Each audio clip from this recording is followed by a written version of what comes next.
आप में से बहुत सारे लोगों ने अपने बड़े बुजुर्गों के मुंह से कभी न कभी इस प्रकार की घटना अवश्य सुनी होगी, जहां पर मनुष्य और भूत का विवाह होता है। अगर आपने भी ऐसे ही कोई घटना सुनी है तो आप उसे कमेंट में जरूर बताइएगा। आज की कहानी एक सच्ची घटना पर आधारित है। यह कहानी एक मनुष्य और एक भूतनी के विवाह की कहानी है। क्या मनुष्य और भूतनी का विवाह सफल हो सकता है? क्या होता है आखिर में उस भूतनी और मनुष्य के विवाह संबंध का? तो यह कहानी एक सच्ची घटना पर आधारित है, जिसका गवाह आज भी एक पूरा गांव है जो जिंदा है, और उनके भूतनी और मनुष्य के पोते पड़पोते आज भी जिंदा हैं, जो कि उनकी घटना के गवाह हैं। तो आज की कहानी शुरू करते हैं। यह सच्ची घटना गढ़वाल जिले की है। गढ़वाल में बहुत सारी जातियां रहती हैं। जैसा कि आपको मालूम है, जाति के अनुसार सभी मनुष्य अपना अपना कर्म करते हैं। तो गढ़वाल में एक जाति होती है जिसे ओजी कहा जाता है। ओजी जाति का कार्य होता है हर वर्ष सभी की शादी, विवाह, सगाई, मुंडन व अन्य हंसी खुशी के मौकों पर ढोल, दमाऊ, मशक जैसे परंपरागत वाद्य यंत्र बजाना। इससे उन्हें अच्छी आय हो जाती है। यह लोग सभी के हंसी खुशी वाले मौकों पर जाते हैं और खूब खुशी से ढोल पारंगत तरीके से बजाते हैं। यही इनकी कमाई का अच्छा जरिया होता है। इसके अलावा नए कपड़े सिलना, पुरानों की मरम्मत के लिए हर कोई ओजियों पर निर्भर करता है।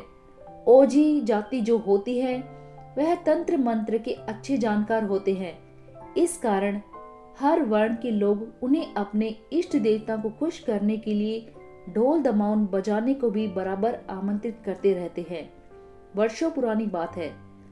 एक मनुष्य बीरमतु, जो कि जाति से ओजी था, उसका कार्य भी अन्य ओजियों की तरह शादी, विवाह और हंसी खुशी के मौकों पर ढोल, नगाड़े, मशक आदि बजाना था। दूर के एक गांव में एक बार बीरमतु को अपने साथियों के साथ ढोल, दमाऊ, मशक बजाने का कार्य मिलता है। जैसा कि बीरमतु का कार्य ही था शादी, ब्याह और खुशी के मौके पर जाकर ढोल, दमाऊ, मशक बजाने का, तो उसे कन्या पक्ष की ओर से आमंत्रित किया गया था। नवंबर का महीना था, तब दिन वैसे भी छोटे होते थे। नजदीकी गांव होने के कारण बारात भी जानबूझकर थोड़ा देर से आई और इसी प्रकार उनको जाने में भी विलंब हुआ। अब बारात लेट गई तो बारात के साथ बीरमतु भी उनको विदा कराकर कन्या पक्ष के पास वापस आया तो सूर्यास्त हुए काफी समय हो गया था तथा रात घिर आने को उतावली थी। बीरमतु को दूसरे दिन अपने ही गांव में एक अन्य बारात में ढोल दमाऊ बजाना था। वापस गांव लौटना जरूरी था। हालांकि दूरी 7-8 मील थी, परंतु रास्ता जंगल से होकर गुजरता था और उबड़ खाबड़ तथा चढ़ाई उतराई वाला रास्ता भी था। मजबूरी थी, परंतु सब कुछ जानते हुए वह समय न होते हुए भी बीरमतु ने साथियों समेत कन्या के माता पिता से विदाई ली और अपना मेहनताना लिया और तीनों ढोल, दमाऊ, मशक बजाते हुए गांव की ओर चल पड़ते हैं। रास्ता था, चांदनी रात थी। रास्ता साफ साफ नजर आ रहा था। वाद्य यंत्र बजाते हुए बीरमतु और उसके साथी गांव के जंगल से गुजर रहे थे। उन्हें यह था कि अगर वह ढोल नगाड़े बजाते हुए जाएंगे तो रात के समय जंगली जानवर उनके पास फटकेंगे नहीं और उनका रास्ता भी अच्छे से गुजर जाएगा। अतः तीनों निश्चिंत होकर अपना रास्ता मापते हुए जा रहे थे। थकान तो उन्हें थी ही, परंतु वे थोड़ा रुकते और सुस्ता लेते। रास्ते में पड़ने वाले 2 गांव पार कर जब बीरमतु साथियों समेत आगे बढ़ा तो काफी रात हो चुकी थी। लगभग आधी रात गुजर चुकी थी। चांद अपने पूरे यौवन पर था और आगे एक शमशान था। तीनों ने जोरों से ढोल, दमाऊ, मशक बजाने प्रारंभ कर दिए। काफी थक चुके थे, परंतु उनका घर अब कुछ ही दूरी पर था, तो इसीलिए वह चले जा रहे थे। अब अचानक तीनों ने नजरें उठाई तो क्या देखा? शमशान से लगी बंजर भूमि पर आकृतियां नाच रही हैं। इससे पूर्व कि दोनों साथी कोई सवाल जवाब करते, बीरमतु ने हंसते हुए कहा, लगता है यह भी हमारी तरह कहीं बारात से आ रहे हैं और हमारे ढोल दमाओं की थाप पर नाच रहे हैं। इतनी रात में आ रहे हैं बारात से, मुझे तो ये इंसान ही नहीं लगते। एक साथी ने शंका जाहिर की। अबे हम भी तो इतनी रात आ रहे हैं, बीरमतु ने झड़कते हुए कहा चलो साथ हो गया, उनसे कुछ खाने पीने को भी मिल जाएगा, और अगर वे इंसान न होकर बुरी आत्माएं हुई और हमें खा गई तो? दूसरे साथी ने डरते डरते पूछा। भला इसी में है कि पीछे लौट चले? चुप भी डरपोक, बीरमतु ने डांटते हुए कहा।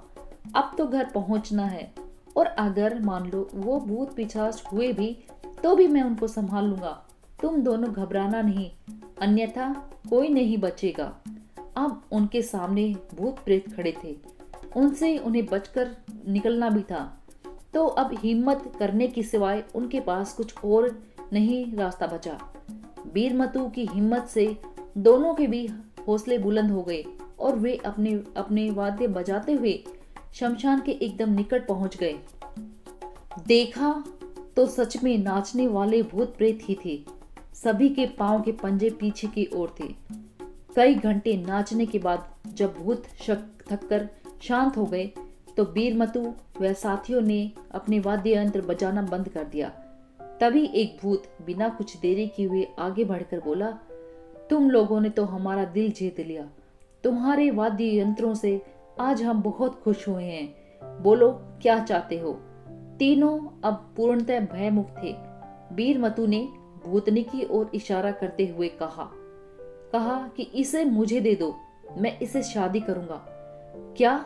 भूत आश्चर्यचकित होकर बोला, कुछ और मांगो, बेकार इससे शादी की जिद कर रहे हो। जब काफी समझाने पर भी बीरमतु नहीं माना तो भूतों ने भूतनी का विवाह उसके साथ कर दिया और यह भी कहा कि यह भूतनी घर की अन्य औरतों की तरह ही गृहस्थी संभालेगी, सब कार्य करेगी, किसी को नुकसान भी नहीं पहुंचाएगी, परंतु एक शर्त है, जिस दिन इसकी जुबान खुल जाएगी इसका अस्तित्व खतरे में आ जाएगा और यह खत्म हो जाएगी, तो यह कभी भी मुंह से एक शब्द भी नहीं निकालने वाली है। बीरमतु ने यह शर्त स्वीकार की और भूतनी से विवाह किया। दूसरे दिन गांव में हर कहीं यह खबर फैल गई कि बीरमतु ने एक भूतनी से विवाह किया है। पहले तो किसी को भी विश्वास नहीं हुआ, परंतु सच्चाई जानते ही हर कोई हैरान व मन ही मन भयभीत हो गया। तब यूं भी गरीबी के कारण शादी होनी आसान न थी। लड़की वाले दहेज देते नहीं थे बल्कि लेते थे। बीरमतु बेचारा गरीब आदमी ठहरा। सोचा कि इस बहाने ही दहेज देने से छुटकारा मिला और एक भूतनी एक अन्य महिला की तरह उसका घर तो बसा ही देगी, बस चुप ही रहेगी तो इसमें क्या हर्ज है। यह सोचकर उसने भूतनी को अपने घर में रख लिया और उसे अपनी पत्नी की तरह ही घर में रहकर व्यवहार करने लगा। शुरू में तो गांव वाले भूतनी से भयभीत से रहे। बच्चों को बीरमतु के घर आंख उठाकर भी नहीं देखने देते थे, परंतु धीरे धीरे लोगों का व्यवहार सामान्य हो गया। हर एक के मन से भय निकल गया। हर कोई इशारों में ही भूतनी से बातें करता। भूतनी भी इशारों से सभी की बातें समझ जाती और अपनी बातें भी समझा देती। साथ ही घर गृहस्थी के सभी कार्य बखूबी संभाल लेती थी। समय बीतने के साथ ही अब भूतनी माँ भी बनती है। बच्चों का लालन पालन व देखभाल उसने अच्छे से किया। बच्चों को माँ से सिर्फ इतनी शिकायत थी कि माँ कभी कुछ बोलती क्यों नहीं, परंतु अपने बाप के डर और हिदायत के कारण माँ से बोलने को जबरदस्ती भी नहीं कर पाते थे। वैसे भी भूतनी इशारों से बच्चों को सब कुछ ठीक ठाक समझा बुझा देती थी, लेकिन बच्चे तो बच्चे ही होते हैं। जिस चीज को न खाने को कहो खाने की जिद करते हैं, जिस काम को मना करो वही काम करते हैं।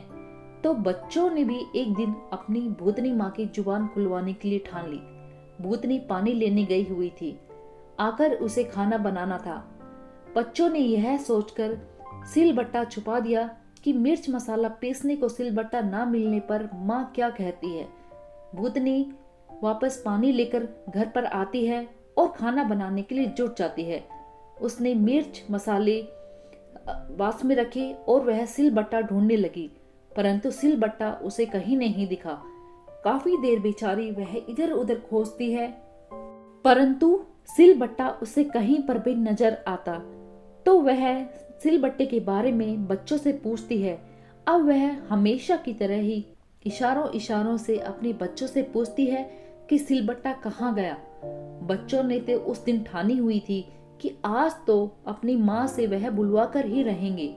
उन्होंने ऐसे अभिनय किया कि जैसे वह समझ नहीं पा रहे हैं कि माँ क्या कहना चाह रही है।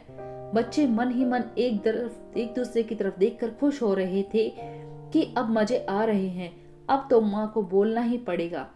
और वह जानबूझकर ऐसे ही अभिनय करते रहे कि वह बातें समझ नहीं पा रहे हैं। बेचारी भूतनी काफी देर तक इशारों में बच्चों से पूछती रही, परंतु बच्चे अपनी माँ के मजे लेने के लिए कुछ भी समझने न की अभिनय नाटक करते रहे। अब काफी देर हो गई थी, खाने के लिए देर होने वाली थी। बीरमतु भी घर पहुंचने ही वाला था। अब भूतनी को लगा कि खाने में देर हो जाएगी और वह बिना सोचे समझे जोर से चिल्ला पड़ती है। और वह जैसे ही सिलबट्टा जोर से बोलती है, क्या होता है, उसका जो शरीर होता है वह उसका ढांचा हड्डियों में बदल जाता है और वह ढांचा वहीं गिरकर खत्म हो जाता है और भूतनी वापस वहीं पर पहुंच जाती है जहां पर वह पहले थी। इस प्रकार बच्चों ने मजाक मजाक में अपनी भूतनी माँ की जान ले ली थी। अब उसका जो बीरमतु का विवाह था भूतनी के साथ, उसका साथ यहीं तक था।